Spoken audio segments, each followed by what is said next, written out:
Well, first of all, the first evaluation images came in the middle of the night, but the team all came in and we gathered and we evaluated whether the camera was working well enough for us to proceed on with the alignment. And as we analyzed those first, photons, if you will, the team was pretty positive that the camera was working properly and the instrument was working properly. So we picked a star that was very bright and didn't have any stars near it that would contaminate the image. We know that the primary mirror segments aren't aligned, so they actually act like 18 separate telescopes, and we expect to see 18 separate images, one for each mirror, that are a little bit blurry at this point because we haven't aligned or focused anything. And so we pointed at a bright star and we made a mosaic. We actually took the near-infrared camera and we took images in different parts of the sky, and then we looked for the 18 spots from the 18 different telescopes, if you will, and we were very excited to find them. And the 18 spots were actually fairly close to each other, so really everything was very close to what was predicted.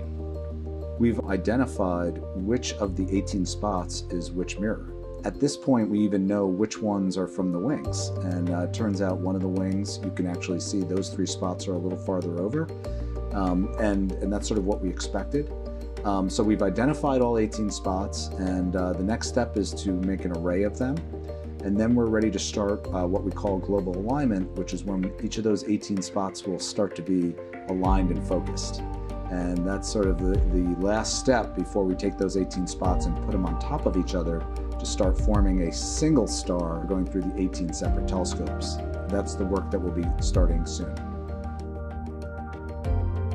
We also took a selfie of the primary mirror. We took an image of the primary mirror, and that helps us understand the alignment of the telescope, especially the primary mirror, to the camera itself and the instruments. There's actually a special lens in the near-infrared camera that you can put in, and it allows you to take a picture of the primary mirror itself.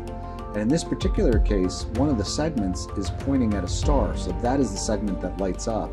But you can see the outline through the shadows of all 18 segments, and you also can see the outline of what's inside of the instrument itself, and we can see how well that primary mirror in the telescope is aligned to the instrument. And that gives us some initial confidence that the alignment looks good, and that's a good starting point for doing the alignment of the telescope. We have now gotten some data looking through focus, and we've been able to see that we don't see any surprises in the shapes of the mirrors that we're looking at. So far so good, but we do have a long way to go.